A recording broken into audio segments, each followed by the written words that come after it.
সাফল্য অর্জনের জন্য আপনার কাছে কী গুরুত্বপূর্ণ তা নিয়ে ভাবা প্রয়োজন। কিন্তু আমরা যা পেয়েছি তা নিয়ে কখনো খুশি থাকি না, এবং অন্যরা যা পেয়েছে আমরা সবসময় তাই চাই। আমাদের প্রধান লক্ষ্য হলো অন্যদের চেয়ে বেশি কিছু অর্জন করা।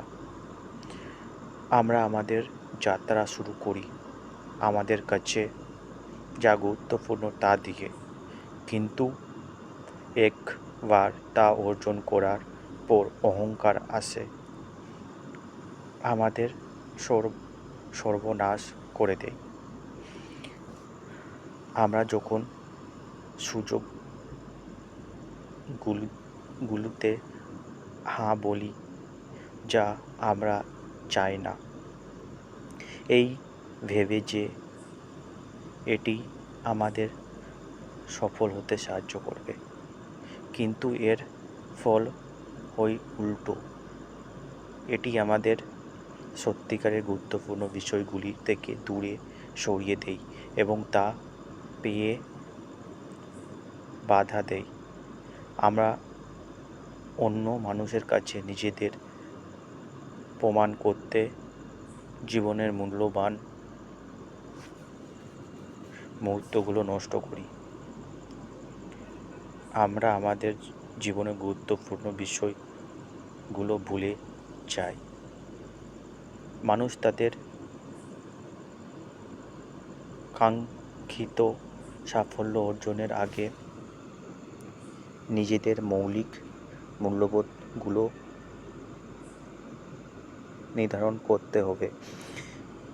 মানুষ অসন্তুষ্ট থাকে কারণ তারা ক্রমাগত অন্যদের অধিকারে থাকা জিনিসগুলো কামনা করে। আমাদের অস্তিত্বের প্রাথমিক লক্ষ্য হলো এমন সম্পদ অর্জন করা যা অন্যদের মালিকানার চেয়ে বেশি। আমাদের জীবন শুরু হয় আমাদের সবচেয়ে অপরিহার্য লক্ষ্য দিয়ে, কিন্তু সাফল্য অর্জনের পর আমাদের অহংকার নিয়ন্ত্রণ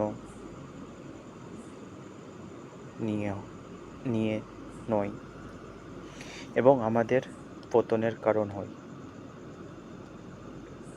আমরা অবাঞ্ছিত সুযোগগুলো গ্রহণ করি কারণ আমাদের বিশ্বাস করি যে সেগুলো আমাদের সাফল্য দিকে নিয়ে যাবে, কিন্তু বাস্তবে সেগুলো বিপরীত ফল দেয়।